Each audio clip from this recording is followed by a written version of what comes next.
So just to give you a little bit of a background before I get into the settings and exactly what my experience was using a Z6II and photographing birds in flight, I went to a raptor conservatory. Now, I know some will say, well, that's not wild birds and you didn't, the birds fly a predictable flight path. Remember, this is an autofocus test. If I can't photograph birds that are relatively close with the camera, you're never going to be able to photograph birds in the wild.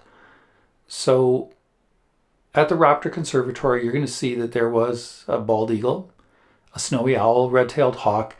I was taking about 2 hours. That's all I had. I had to travel about an hour and a half to the Raptor Conservatory, and I photographed for 2 hours. And of a 2-hour time, there was some birds in flight. There was also some static shots. It was overcast, and it was minus 12 Celsius or minus 10 Fahrenheit, or I should say about 10 Fahrenheit. So it was not the greatest situation. I would love to have had beautiful sunny day, warm weather, but that's not how it was. Additionally, while I was there, I had to use gloves. And I was with a bunch of other camera users. Some were using Sony, some were using Canon, and I happened to be the only guy with Nikon. I had a 70-200 2.8. It's the S series lens, so it focuses fast. And you might say, why didn't you use a 500? Why not the 500 PF lens? Well, I actually contacted the conservatory before I showed up. And I said, do I need a longer lens, a 500 or something like that? And they told me, quite honestly, the way the birds fly and your proximity to the birds, 200 is going to be enough. So I trust them. Would I like to have done it with a 500? Yes, just to see. But because I only had 2 hours to spare that day, plus travel time, this is what I did. So there's the camera settings that I was using. Autofocus continuous, back button focus, nothing too amazing. Wide area large most of the time. Occasionally I switch to wide area small.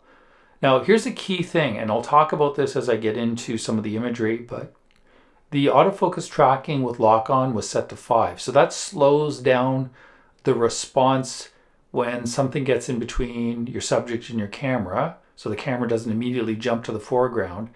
But it also, I find, can also interfere a little bit with subjects when they're moving rapidly at you. Sometimes the camera was a little hesitant. It seemed to want to stick with where it was. So that I tweaked a bit at times to get what I wanted. So this recommendation, I think, is a real critical one. Focus tracking with lock-on.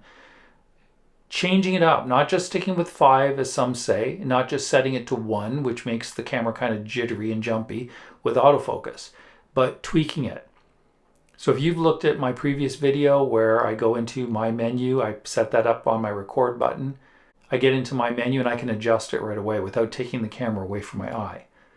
The rest is pretty straightforward. I shot 14-bit rather than 12-bit. I just wanted the quality. And again, I'm doing a test, so I wasn't worried about, optimum performance. I just wanted to see if this would work. Shutter priority, etc. And then VR set to sport. And the reason for sport is I was panning. And VR with sport is set with that in mind. Now, did I need it when I'm shooting at a shutter speed of 1/1600th of a second or more? I don't know. I turned it on. So maybe I was making it more difficult. Maybe I would have got even better results. But that's sort of the situation. So let's get into some of the images now.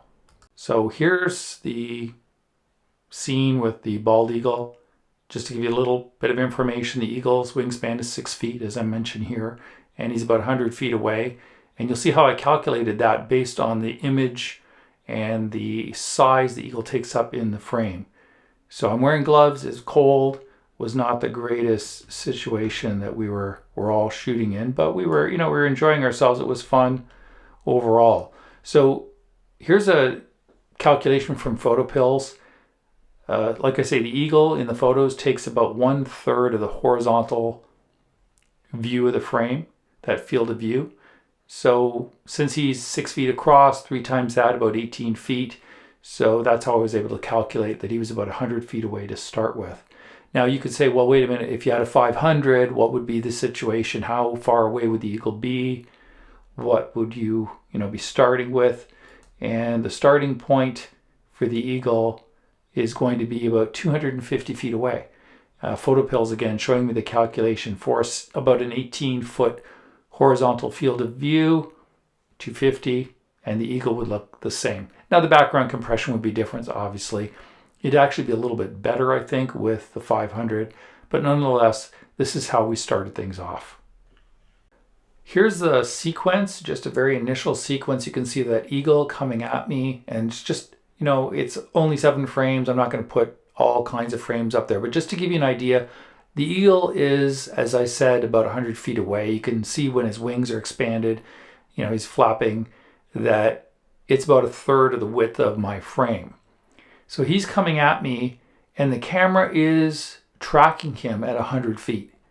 And he's coming at me, you know, sort of, you know, pretty good speed. He's not, you know, the Eagle is not flying in a dive. But the fact of the matter is, if you look at the background, and I'll give you a 100% view of all these images upcoming, it's a mess. Like there's trees and twigs and branches and things in the foreground. And I'm using wide area large and autofocus continuous. And the camera is keeping track. It's, you know, keeping up with them. So here's the sequence of the Eagle as it's coming through. And you can see just the wings flapping as we go through, and he's coming at me. And that's at 7 sequence shots. It just gives you a better idea, you know, frame by frame here as the Eagle is coming at me. So he's staying, at this point, he's going from 100 feet away and he's getting closer and closer. But the camera's having no problem with the background being a mess. It's locked on just fine and it's tracking. Now, maybe someone is going to come up with this great idea and say, hey, you know what, that's great. You're shooting at with a 200mm f2.8. You could never do that with a 500. There isn't the same depth of field. Well, look closely here. There's a 200mm 2.8 with a subject distance of 100 feet. And my Eagle's taking up 1/3 of the frame. The depth of field, and this is being calculated by Photopills. This is not me. The depth of field is 12 feet, 11 inches. So this isn't even about autofocus at this point. It's literally at that distance, I have a depth of field that's about 13 feet deep. So that's pretty good. You know, that is really a significant amount of depth of field. And you could take advantage of this instead of getting all hung up on eye tracking focus. The trick here is keeping the bird in the focus frame, the area of focus, my wide area large in this case. Now, just to contrast that, if I was using a 500 f5.6 and my bird was the same size, so 1/3 of the frame, the bird's going to be 250 feet away, but f5.6 on a 500mm lens, so that's the 500 PF, isn't 13 feet. It's 25 feet 9 inches, so almost 26 feet deep. I have greater depth of field because my subject, you know, my camera to subject distance is going to increase with a 500. Now, of course, as the bird gets closer with both lenses, and again with those apertures, the depth of field is going to start getting more shallow, and you'll see that as we're going to be talking about this. But the key point, the takeaway here is not to get hung up on eye tracking. It's useful, yes, but photo technique, right? Your ability to understand photography is a much greater thing. Now, again, autofocus, I'm not bashing it, it's important, I'm using it.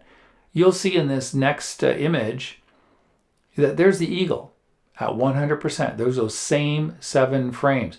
That bird's head, eyes, beak, whatever, are all in focus, and the background's out of focus. And he's flying over a bunch of weeds and things.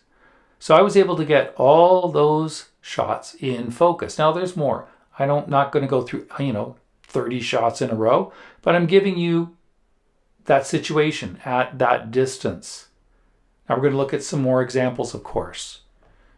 So here it is frame by frame as he's getting closer. And you can see as we go through each image that the camera is tracking just fine. It's not losing focus and jumping to the background. So I don't have a special Z6II, and I'm not an expert bird photographer. I had 2 hours to pull this off, and I didn't have great lighting. And if I can do this, I know everybody else can do it too. It's a little bit of practice, a little bit of thinking ahead, and getting the results that you want. So just a little recap. The initial observations I have of shooting with my Z6II and the 70-200 2.8 for birds in flight. Autofocus area, wide, large. That was the primary thing that I was using for the eagle. I'm going to change it up in some of the other images that we'll look at. Keeping the bird in the focus area is so important. That's where I was sometimes failing in my panning. That was the biggest problem I had. It wasn't the camera couldn't focus. It was I was not putting the focus area on the bird consistently. Also adjusting the focus tracking with lock-on as needed. So 5 was great when the bird was coming at me because his wings and things are moving and there's backgrounds. But at other times, as you'll see, it kind of caused the camera to not keep up with the bird. So that's just one of the things that I noticed. And also remember depth of field. Unless the bird's really, really close, which we'll start looking at in some other examples, you've got some depth of field to work with. So even wide open, as long as you get your autofocus area on the bird, you should, if you're hitting, pre-focusing, if you like, you could say before you start firing the shutter off, back button focusing on the subject, and then keeping up with it as you pan. So there's an initial observation I want to share with everybody.